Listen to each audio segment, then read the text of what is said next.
really important to distinguish nice from the Christian ethos and from Christian virtues. Now, again, I'm not saying there is no connection whatsoever, but they are distinct.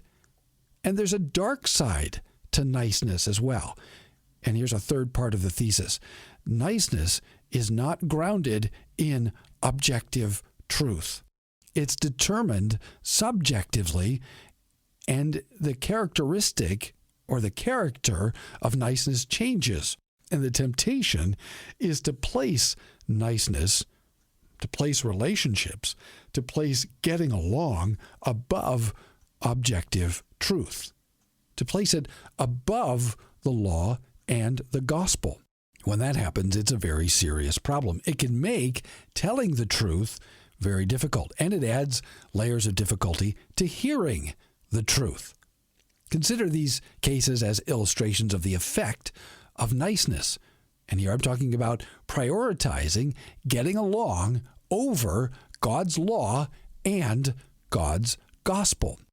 Case 1. Let's say that a well-known minister is involved in a gross sin, one that would have ordinarily disqualified a less famous minister from public ministry.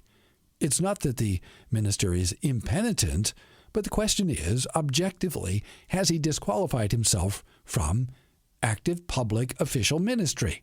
For the sake of getting along, however, his peers remain silent, and the episode, though public and scandalous, fades from view and eventually from memory, and everyone goes on as if it never happened. Case 2. When the possibility of female ministers is first proposed in this small Nebraska congregation, the reaction is negative. But the leaders of the movement persist.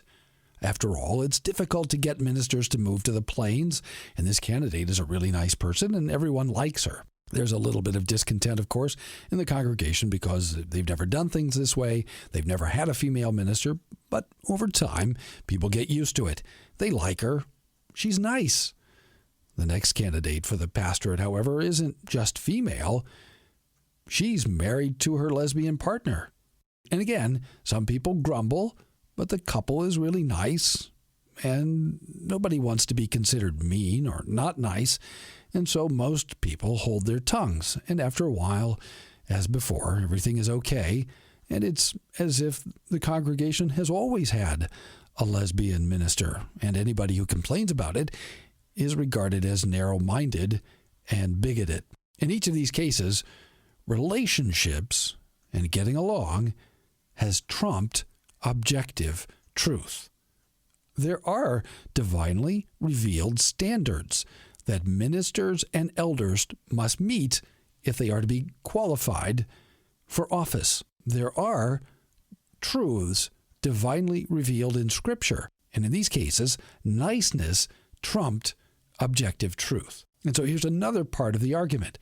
Recognizing, submitting to, and applying objective truth is not mean, it's an act of charity. We live in a time, however, when it's regarded by many as mean, as unloving to speak the truth. But in Ephesians 4:15, the Apostle Paul exhorts believers, quoting now, rather, speaking the truth in love, we are to grow up in every way into Him who is the head, into Christ. It's true that sometimes Christians have focused more on speaking the truth and less on doing so in love, but now it seems to me that we live in a time when Christians and non-Christians seem to be willing to stop their ears and close their eyes to what they know to be the truth. Now, that non-Christians should do this probably shouldn't surprise us. After all, Scripture says that outside of Christ, the natural inclination is to darkness rather than to light. Christians, however, according to the Apostle John, are those who have been taken out of the darkness and have been brought graciously in to the light.